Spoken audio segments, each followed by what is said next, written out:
बिस्मिल्लाहिर्रहमानिर्रहीम, अस्सलाम वालेकुम। प्रोग्राम इख्तिलाफ राय के साथ मैं हूं इफ्तिखार काज़मी। कोई माने या ना माने, मगर हकीकत यह है कि सियासी मामलात पर इस वक्त अपोजिशन पूरी तरह हावी दिखाई देती है।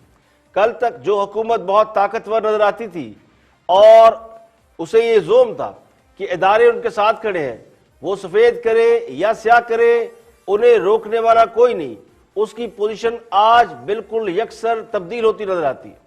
वज़ीर-ए-आज़म इमरान खान ने कल एक जबरदस्त इंटरव्यू दिया।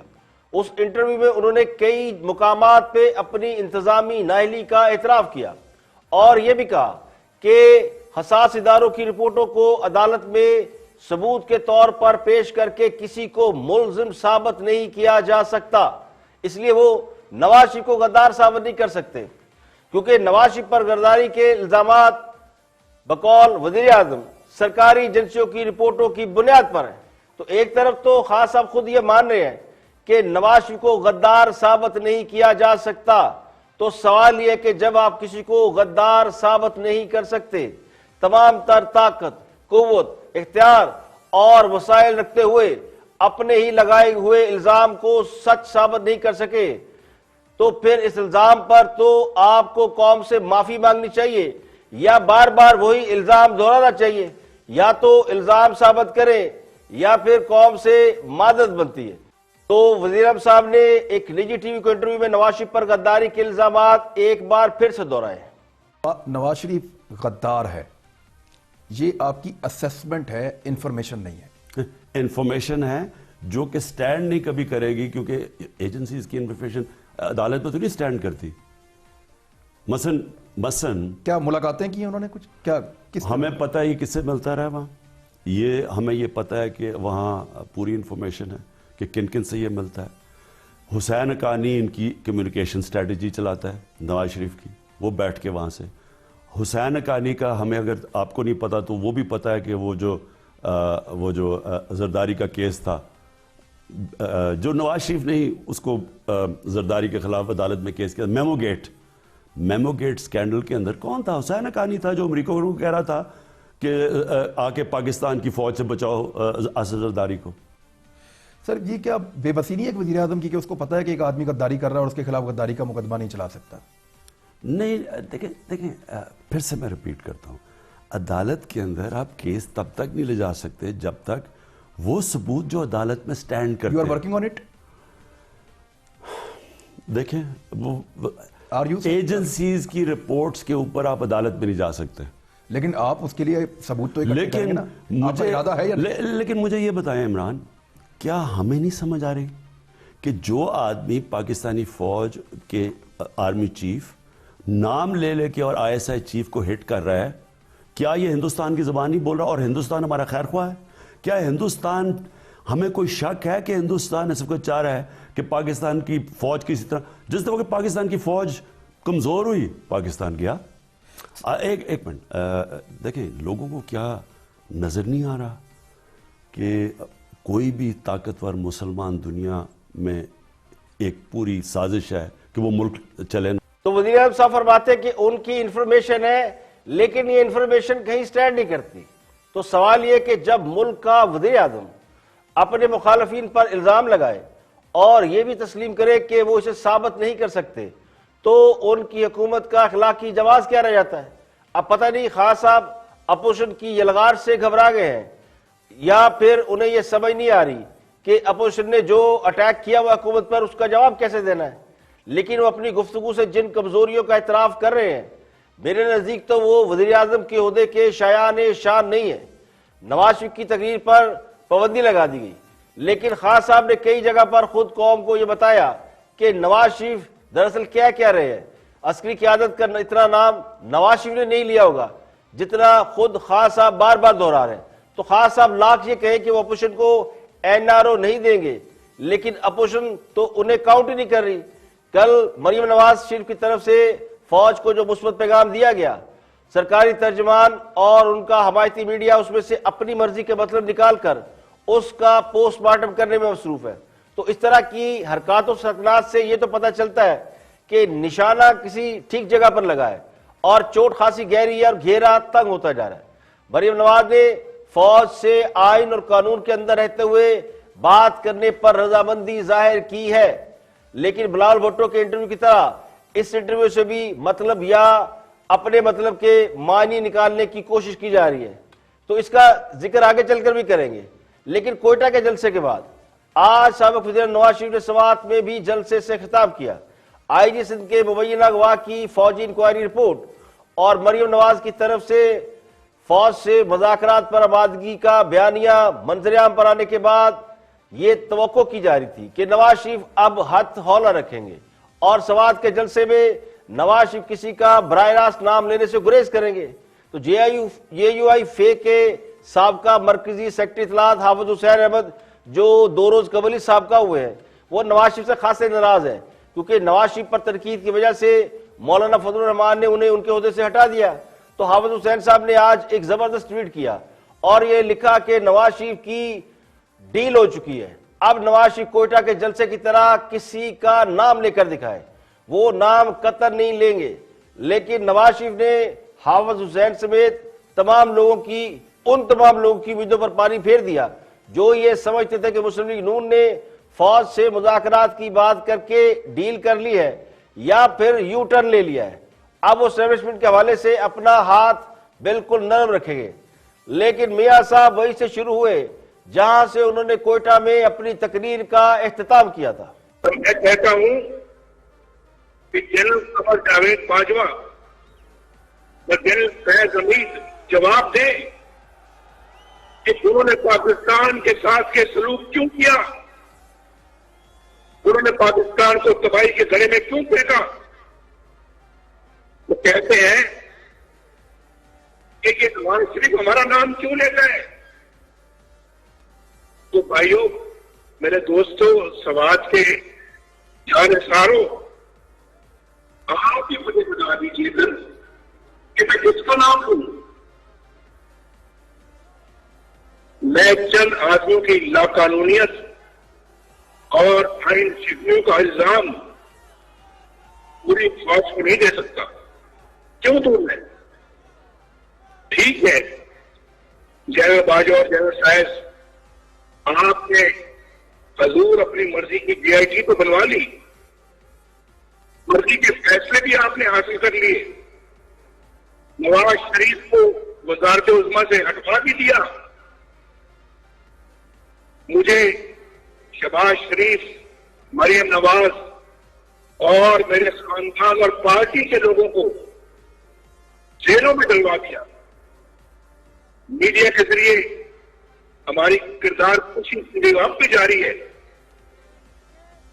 अगर मामला यहीं तक रहता तो चले, कोई बात नहीं थी, मगर पूरे मुल्क के अवाम को गुर्बत, बदहाली, महंगाई और बेरोजगारी के अंधेरों में धकेलने का जवाब किसी न किसी को तो देना पड़ेगा, देना होगा। चलो, मेरा तो जुर्म था कि मैं आपकी, पाकिस्तान के अवाम की हक हुक्मरानी की बात करता था, आइन की बात करता था, जमहूरियत के असूलों की बात करता था, अपनी हदूद के अंदर रहने के लिए कहता था। लेकिन अवाम का क्या कसूर था भाई? आपका क्या कसूर था?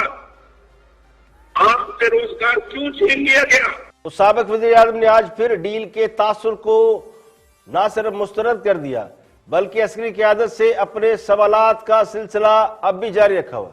मरियम नवाज के BBC को दिए गए इंटरव्यू के बाद से बाज़ हल्के ये दावा करते फिर रहे हैं कि मुस्लिम लीग नून ने अपना बयानिया तब्दील कर लिया है और एक बार फिर एस्टेब्लिशमेंट से रजू कर लिया है। एस्टेब्लिशमेंट से सियासी मामला से अलग होने का पहले मुतालबा किया, अब एस्टेब्लिशमेंट से मुज़ाकरात के मिन्नत तरले किए जा रहे हैं और उनसे कहा जा रहा है कि हुकूमत को घर भेजो। तो दूसरे अल्फाज में मुस्लिम लीग नून बयानिए से फिर गई है, मगर ना नवाज शरीफ की तकरीर से ऐसा लगा, ना मरियम नवाज की तकरीर से ही ऐसा लगा जो आज समात में ये कह रही थी कि खान साहब को लाने वाले पीछे हट जाए, हुकूमत 24 घंटे में गिर जाएगी। अवाम के हकीकी नुमाइंदों को उनका इख्तियार वापस करो और अवाम को उनका मैंडेट दो। और देखो, मैं इदारों को कहती क्योंकि इमरान खान के पीछे से हट जाओ, क्योंकि मेरे समाज के भाइयों, हम इदारों से नहीं टकराना चाहते। इदारों को भी चाहिए कि आवाम के साथ ना टकराएं। तो लगता ही है कि नवाज शरीफ उस तबाही के जिम्मेदारों का तयन चाहते हैं जो पाकिस्तान पर आई हुई है, जो वो समझते हैं कि पाकिस्तान इस वक्त बुरे हालों में है। उस तबाही के जिम्मेदार चंद लोग हैं और उनकी साहबजादी खान साहब और एस्टेब्लिशमेंट का नेक्सस तोड़ने की जद्दोजहद करती हुई नजर आ रही। अब गिलगित बल्तिस्तान की इंतखाबी मुहिम में बिलावल भुट्टो भी हुकूमत को आड़े हाथों ले रहे हैं और वज़ीर-ए-आज़म ने इंतजामी नाअहली के हवाले से सिर्फ नवाज शरीफ के मामले में ही इतराफ नहीं किया, बल्कि एक और मामले में भी उन्होंने गुफ्तगू की और उनका ये क्लिप सोशल मीडिया पर बहुत वायरल है और उस पर बहुत सवालात भी उठ रहे हैं। लेकिन फिर मुझे अब महसूस हो रहा है कि वो आदमी पुलिस को डरा दिया और पुलिस अब काम करना शुरू हो गई। इस तरह का कोई बंदा आपको आईजी नहीं मिलता, कोई ऐसा, यानी पुलिस के अंदर जब तक खौफ नहीं होगा अकाउंटेबिलिटी का, तब तक वो काम नहीं करेगी। मैं आपको, एक बंदा आया, उसने ये किया और काम शुरू। मैं अब सबको बताऊं कि क्यों हमने फैसला किया चेंज का, ये मैं आपको बताऊं। वहां मेरे बहनोई हैं, उनके ऊपर को 5 साल से उनके प्लॉट्स के ऊपर कब्जा, पीआईए सोसाइटी थी, वहां कब्जा हुआ था। हमारी जब गवर्नमेंट आई तो उन्होंने कहा कि देखें अब आपकी गवर्नमेंट है, और वो कब्जा ग्रुप था, उसने कब्जा किया हुआ था। मैं कहूं उनको, मैं कहूं अब हमारी गवर्नमेंट है, कब्जा तो छुड़वा दो। वो कब्जा 1 साल जो है जी, अच्छा जी हो रहा है, कुछ नहीं हो रहा, कुछ प्राइम मिनिस्टर का ब्रदर इन लॉ, यानी ये हालात था पंजाब में। और तो छोड़ो ना, और बेचारे लोगों को क्या बात करो, प्राइम मिनिस्टर, अच्छा वो फाइनली उसका कब्जा, उसके प्लॉट का छोटा, और भी लोगों के कब्जे किए हुए थे, कब्जा ग्रुप था वहां। उसके वो जो 7 वाला था, उसने मुझे, मेरे ब्रदर इन लॉ ने टेलीफोन किया कि जी 7 वाला हमारा है, उसके भी प्लॉट पे कब्जा था, वो यूसुफ, उसको वो कब्जा ग्रुप धमकियां दे रहा है। फिर उसकी मुझे आई कि जी वो उनको धमकियां दे रहे हैं कि मार देंगे, और उसको शाम को गोली मार दी। मैंने आईजी को टेलीफोन किया, मैंने कहा प्राइम मिनिस्टर, कि अगर ब्रदर, उनको पता है कब्जा ग्रुप को कि वो जानता है, प्राइम मिनिस्टर की नजर है उसके ऊपर, अगर उसको नहीं, उसको इस तरह दिन दिहाड़े गोली मार दी है, कुछ हुआ ही नहीं, लॉ एंड ऑर्डर कहां नहीं, तो फिर क्या हुआ? कुछ भी नहीं हुआ, वो दंदनाते फिर रहे हैं बाहर। फिर उसके बाद मैंने फैसला किया कि अगर ये लाहौर के अंदर ही हो रहा है तो वह बाकी पाकिस्तान, बाकी पंजाब में, तब मैंने फैसला किया चेंज का। और जब वो आया, इसने आते साथ ही पकड़ लिए, ये जो नया सीसीपीओ है, जो भी इंतराजात हैं हमें तो। अब ये गुफ्तगू सुनने के बाद कहने वाले तो ये कहते हैं कि जो एक प्लॉट पर कब्जा नहीं छुड़वा सकते, वो कश्मीर पर कब्जा छुड़ाने के दावे करते फिरे। वज़ीर-ए-आज़म साहब की बेबसी का आलम यह है कि वो अपने बहनोई के प्लॉट का कब्जा नहीं छुड़ा सके और इसके लिए उन्होंने कई पुलिस अफसरान को तब्दील करना पड़ा। तो ये हुकूमत की मैनेजमेंट का, गवर्नेंस का एक मुंह बोलता सबूत है। यानी बहनोई का प्लॉट इतना अहम है कि उमर शेख को सीसीपीओ लगाना पड़ा। अगर मुल्क का वज़ीर-ए-आज़म बेबसी की तस्वीर बना हुआ है तो फिर बाकी की जो अवाम है उसका तो फिर अल्लाह ही हाफ़िज़ है, यानी सवारी अपने सामान की खुद हिफाजत करे। तो वज़ीर-ए-आज़म ये मान रहे हैं कि पुलिस अफसरान के तब्दील करने की वजह उनके बेनोई के प्लॉट से कब्जा छुड़ाना है और अब वो मुतमईन है कि प्लॉट का कब्जा छुड़ा लिया गया, तो बाकी कौम जाए भाड़ में। लाहौर पुलिस के अफसरान जो बार बार सीसीपीओ की शिकायत करते रहे हैं कि सीसीपीओ साहब का रवैया अच्छा नहीं है, तो उनका आला अफसर यानी वज़ीर-ए-आज़म के लिए कब्जे छुड़ाता फिर रहा है और पुलिस अफसरान की बेइज्जती करता फिर रहा है।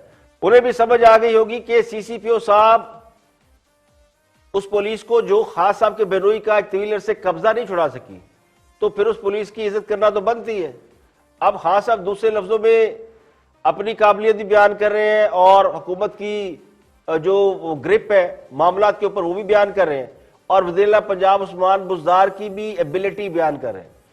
वज़ीर-ए-आला पंजाब भी माशाल्लाह 2-2.25 साल से पंजाब में वज़ीर-ए-आला है, तो वो भी 2.25 साल से पंजाब में कब्जा नहीं छुड़ा सके। और यही बात जब कोई दूसरा करता है कि ऐसा वज़ीर-ए-आला कहाँ से ढूंढा है, तो खास साहब कहते जी वो वसीम अकरम प्लस है और वो बड़े ज़बरदस्त आदमी है, वो ईमानदार आदमी है। तो ये ईमानदारी और ज़बरदस्त होना अलग बात है, लेकिन हुकूमती मामला को चलाना वो दूसरी बात है। ये खुद खान साहब ने अपने इस बयान में साबित कर दिया। तो पहली बात तो ये कि प्लॉट वज़ीर आज़म साहब के बहनोई का था और कब्जा ग्रुपों से कब्जा छुड़ाने के लिए पुलिस अफसरान को बदला जाता रहा। अब मैं नहीं कहता ये इख्तियारात के नाजायज इस्तेमाल का कोई केस है, लेकिन यहां ये पता चलता है कि ओवरऑल जो गवर्नेंस है वो क्या है। हमारे वज़ीर पंजाब उस्मान बुज़दार, उनकी जो पंजाब में गिरफ्त है उसका भी कच्चा चिट्ठा खुल गया है। और ये बात मैं नहीं कर रहा, खुद वज़ीर आज़म साहब फरमा रहे हैं। तो मेरा जो आखिरी पॉइंट है इस पूरी गुफ्तगू सुनने के बाद वो ये कि अगर वज़ीर आज़म साहब ने पुलिस में इस्लाहात की होती, जो हम बार बार बात करते हैं कि, और जो खुद खान साहब ने कहा था कि वो जब इक़्तिदार में आएंगे तो पुलिस में इस्लाहात करेंगे, तो अगर आज खान साहब ने जो बातें की थी उनमें से किसी एक पर भी अमल किया होता तो आज ना सिर्फ उनके बेनोई का कब्जा वागुजार होता, बल्कि बहुत से लोगों के कब्जे, यहां तो आधा पाकिस्तान ऐसा है जिनके घरों पे लोगों ने कब्जे किए हुए हैं, तो हर शख्स का बेनोई वज़ीर आज़म नहीं होता। यहां पे लेंगे ब्रेक, और ब्रेक के बाद वापस आएंगे तो और भी हम मौज़ूआत आपके साथ शेयर करेंगे। हमारे साथ रहिएगा।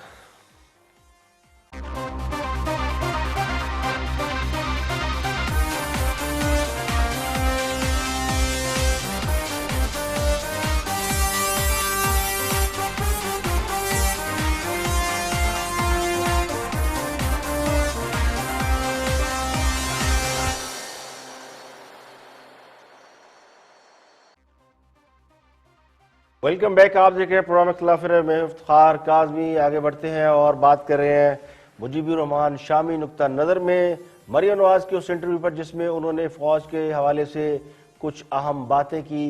शामी साहब उस पर अपना नुक्ता नज़र दे रहे हैं, देखते हैं कि वो क्या फरमाते हैं। है कि हुकूमत को घर भेज दिया जाए, तो हुकूमत को कौन सी ताकत है, और अगर फौज को मुखातिब किया जा रहा है तो फौज को क्या हक पहुंचता है और क्या इख्तियार है फौज के पास कि वो हुकूमत को घर भेजे। मेरा नहीं ख्याल है कि और फौज से ऐसा मुतालबा करने का क्या जवाब है। फौज से ना तो कोई ऐसा मुतालबा किया जा सकता है, ना फौज किसी ऐसे मुतालबे पर कान धर सकती है, और ना इस वक्त कोई ऐसे हालात पैदा हुए हैं कोई इस तरह का तज्जिया किया जाए।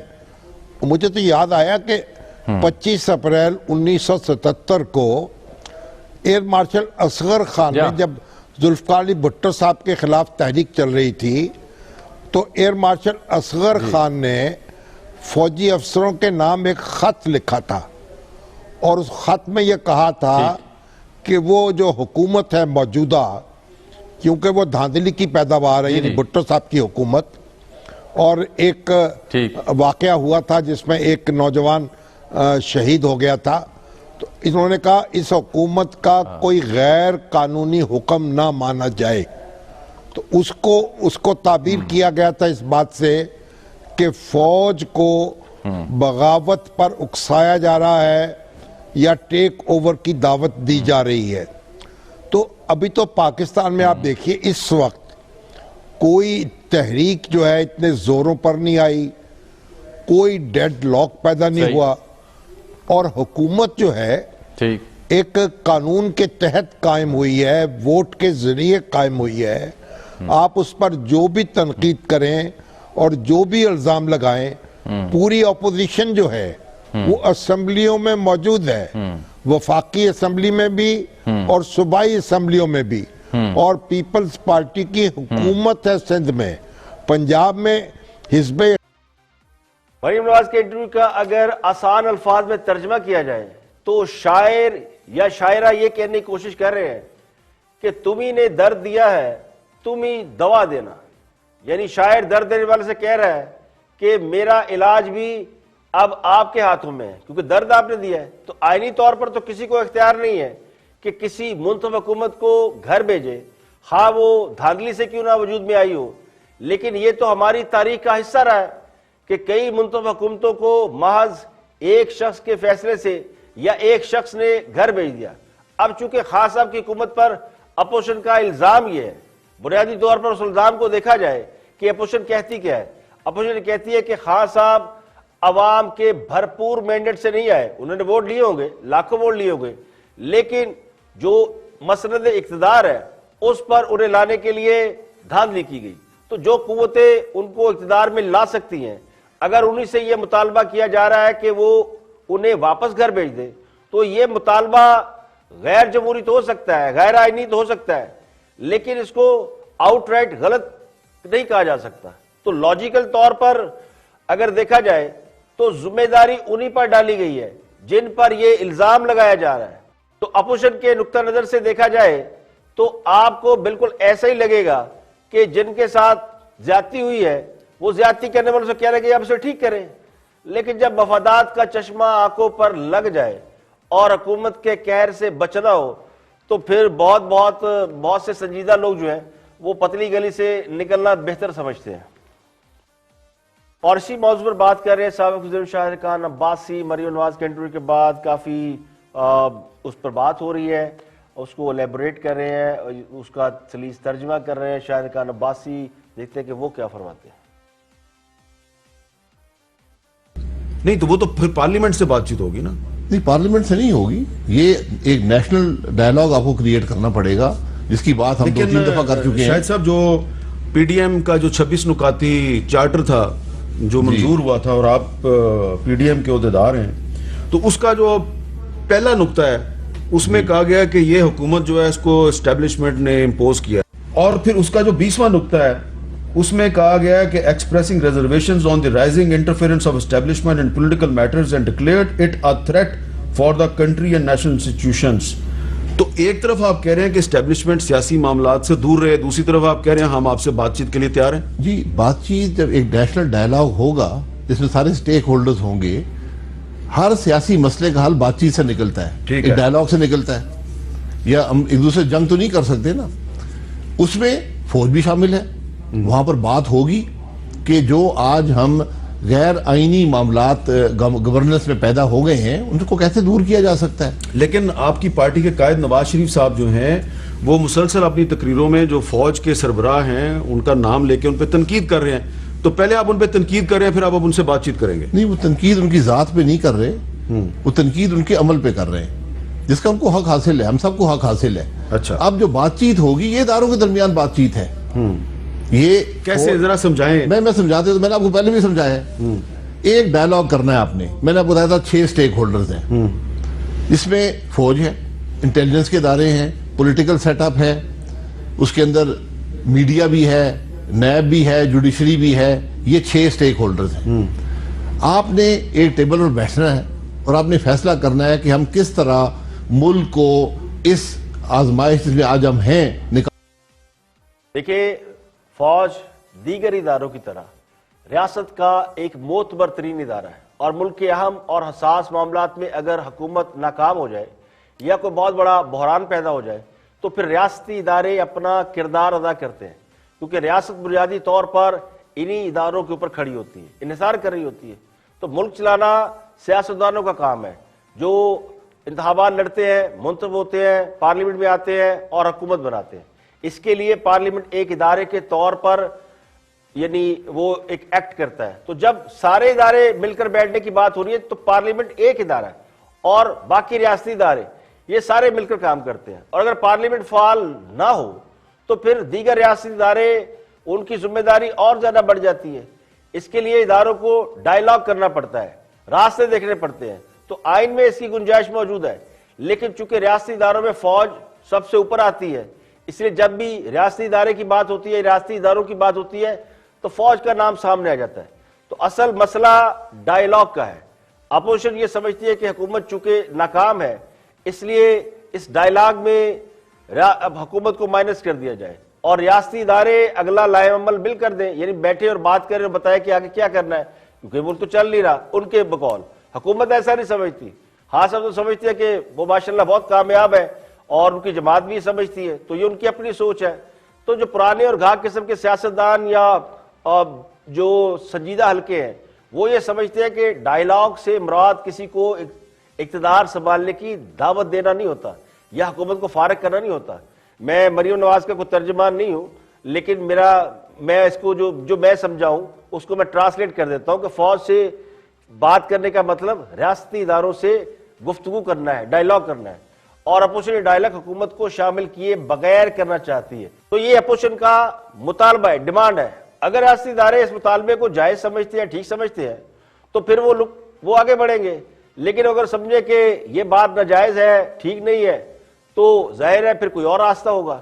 तो मुज़ाकरात की दावत का लुब्बे लुबाब यही है कि रियासती इदारों के साथ डायलॉग और हुकूमत को फारग करने का मतलब रियासती इदारे हुकूमत को बचाने की बजाय आगे का सोचे।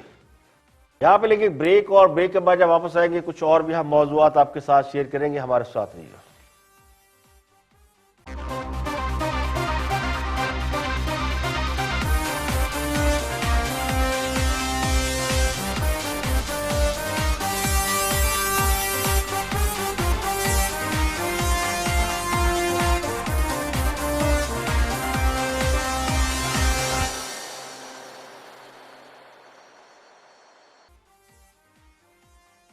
Welcome back. आप देख रहे हैं प्रोग्राम इख्तिलाफ राय और मैं इफ्तिखार काज़मी। अब कुछ बात करते हैं कोरोना वायरस के हवाले से। कोरोना पाकिस्तान में बहुत तेजी से फैल रहा है और मुल्क भर में कोरोना की दूसरी लहर के बायस गुज़श्ता 24 घंटों में 37 अफराद जान की बाजी हार गए और इससे पाकिस्तान में कोरोना से मरने वालों की तादाद 7092 हो गई है। और एक बहुत ही बड़ा नाम जस्टिस वकार सेठ पेशावर हाई कोर्ट के चीफ जस्टिस, उनका भी कोरोना के बायस कल इंतकाल हो गया है। और पीपल पार्टी के बहुत सीनियर पॉलिटिशियन, बहुत सीनियर पार्लियामेंटेरियन थे, जाम मदद अली, उनके बारे में भी इतलात ये कि वो भी कोरोना की वजह से जाम बहक हुए। तो कोरोना वायरस ने पूरे मुल्क को बुरी तरह लपेट में ले लिया है और जो हम देख रहे हैं कि SOPs है पूरे पाकिस्तान में, उन पर अमल दरामद ना होने के बराबर है। तो हुकूमत भी जल्द से कर रही है और अपोजिशन भी जल्द से कर रही है, लेकिन किसी को भी इस बात का ख्याल नहीं है कि पाकिस्तान में कोरोना की वजह से क्या हो रहा है। हॉस्पिटल इस वक्त पूरी तरह पैक हो चुके हैं। ये मेरी ज़ाती मालूमात हैं जो मैं आपसे शेयर कर रहा हूँ। NCOC तो अपनी रिपोर्ट देता रहता है, लेकिन जो इस वक्त हमें इंफॉर्मेशन अवेलेबल है उसके मुताबिक कोरोना इस बार बहुत ही सीवियर और तेज़ी से फैल रहा है। मुल्क भर में कोरोना के 2304 नए केसेस रिपोर्ट हुए हैं और मुतासर अफराद की मजमूई तादाद 3,52,000 हो गई है और ये केसेस तेजी से बढ़े, खासकर सर्द इलाकों में। और आजकल प्राइम मिनिस्टर भी दूसरों को तो कहते हैं जी कि कोरोना से बचाव के लिए मास्क पहने, जल्द से ना करें। हुकूमत अपोजिशन को भी कह रही है जल्द से ना करें, लेकिन खुद हुकूमत और वज़रा हमने देखा कि वो बराबर जल्द से भी कर रहे हैं और अपनी कैंपेन्स भी चला रहे हैं। आज प्राइम मिनिस्टर भी अपना तुरबत में गए और भी जगहों पर गए हुए हैं। तो तकरीबात भी हो रही है और कोरोना के SOPs पर अमल नहीं किया जा रहा। और अगर आपके मुल्क के जो आला क़यादत है, एलीट्स हैं, जिनको लोग फॉलो करते हैं, अगर वो भी कोरोना के SOPs पर अमल नहीं करेंगे तो फिर लोग तो इसको झूठ समझेंगे। लेकिन इतनी बड़ी बड़ी और अहम शख्सियात पिछले चंद रोज़ में कोरोना के बायस जो हलाक हो चुकी हैं, तो उससे अंदाज़ा लगाया जा सकता है कि इस बार कोरोना जो है वो बहुत ही जो तेज़ी से फैल रहा है। और जैसे जैसे सर्दी में इजाफा होगा, अभी वो इलाके जहाँ सर्दी नहीं है वहाँ कोरोना का रेशो कम है, लेकिन जहाँ सर्दी बढ़ रही है वहाँ कोरोना बड़ी तेज़ी से अपने पंजे गाड़ है। तो कोरोना का रिमाइंडर ये है, पिछली मरतबा जिससे हमने निपटा था, मैं उसको रिकॉल करना चाहता हूँ। ज़्यादा मुश्किल काम नहीं है कि आपने मास्क पहनना है और अपने आप को सैनिटाइज करना है, अपने हाथ धोने हैं साबुन से बार बार और सैनिटाइजर इस्तेमाल करना है। जो भी लोग बाहर काम कर रहे हैं वो जब घर में जाएं तो अपने जो कपड़े हैं वो उसी तरह जिस तरह पहले एहतियात के साथ उतार के एक साइड पे रखते थे और फिर या गुसल करते थे या सैनिटाइज करते थे खुद को, ये अमल आपको अब दोबारा करना है। तो फैमिली के अंदर भी अपना बहुत ख्याल रखें और जो SOPs है, SOPs तो ज़ाहिर यही है कि आप अपने आप को जो पुरहजूम मुकामात हैं, पब्लिक गैदरिंग है, सिनेमा है, थिएटर है, शादी हॉल्स है, या फिर लोग मज़ारात पे जाते हैं या इस तरह की चीज़ें, ये जो NCOC के इजलास में भी इसको जिक्र किया गया और कहा गया कि ये जो 3-4 पुरहजूम मकामात हैं इनके ऊपर पाबंदी लगा दी जाए। तो नेक्स्ट वीक से ये तो इम्कान है कि हुकूमत बहुत से इलाकों में लॉकडाउन लगा देगी और SOP सख्त कर देगी।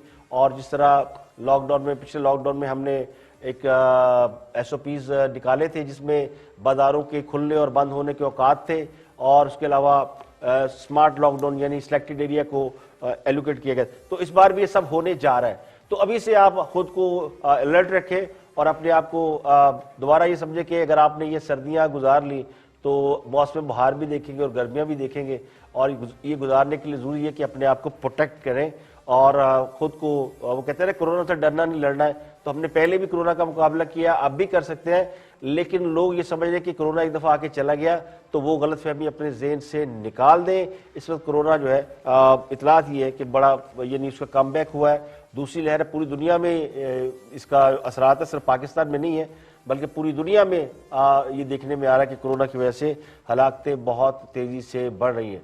तो अपना और अपने गिरदोनवा के लोगों का आपने बड़ा ख्याल रखना है। और अब आखिर में दो तीन अहम खबरें हैं। एक तो कश्मीर पुलिस की एक खबर है, और कश्मीर पुलिस के उस थानेदार को सलाम जिसने एक 4 साल बच्ची और उसकी मां के साथ ज्यादती के मुलजिम को गिरफ्तार करके उस एक बच्ची को भी बाजियाब कराया, और इसके लिए उसने अपने जिगर के गोशे को यानी अपनी बेटी को इस्तेमाल किया। यानी वो मुलजिम जो कि 4 साल बच्ची से ज्यादती कर रहा था, उसने उस बच्ची को छोड़ने के लिए उस बच्ची की मां के सामने ये शर्त रखी कि वो किसी और लड़की को पेश करे। तो उसने जाके पुलिस को शिकायत की, तो पुलिस अफसर जो भी वहाँ पे मौजूद थे उन्होंने फिर अपनी बेटी को जो है उससे कॉल कराई और मुलजिम को झांसा दिया कि वो आ रही है उसकी जगह पे, और फिर पुलिस ने उसको ट्रेस करके जो है वो मुलजिम को पकड़ लिया। तो खातून जिससे ज्यादती हुई और उसकी बच्ची, उसको एक हफ्ता कबल मुलजिम कराची से कश्मीर ले गया था और उसने कोई नौकरी वगैरह का झांसा दिया था, और उसके बाद उसको एक खैरुल्लाह बुगटी नामी शख्स को फरोख्त कर दिया, और फिर 4 साल बच्ची यानी ये कहते हुए बड़ा दिल दुखता है कि उस 4 साल बच्ची के साथ भी ज्यादती की गई। और मुतासरा खातून ने बाजियाबी के बाद ये बताया कि जिसने नौकरी का झांसा दिया था उसने उसका ताल्लुक उसने कहा था कि वो 40-50 हज़ार रुपये माहाना नौकरी मिलेगी, और जिला कराची से कश्मीर ले गया था और फिर उसकी बच्ची के साथ ज्यादती की गई। इसके बारे में जाहिर है बहुत ज़्यादा खुल के बात नहीं हो सकती। अफसोसनाक वाक़या है कि पाकिस्तान के अंदर बच्चों के साथ ज्यादती के वाक़यात जो है वो बहुत ही दिल दहला देने वाले वाक़यात हैं। लेकिन उस बच्ची को सलाम, जो उस पुलिस एहलकार को सलाम, उस थानेदार को सलाम जिसने 4 साल अलीशा के साथ ज्यादती करने वाले मुलजिम को पकड़ा। ASI मोहम्मद बख्श अबड़ो, ये वो ASI है बहादुर जिसने जाके उसको पकड़ा, और उसके लिए उसने अपनी बेटी को भी अपने साथ इस ऑपरेशन के अंदर इस्तेमाल किया।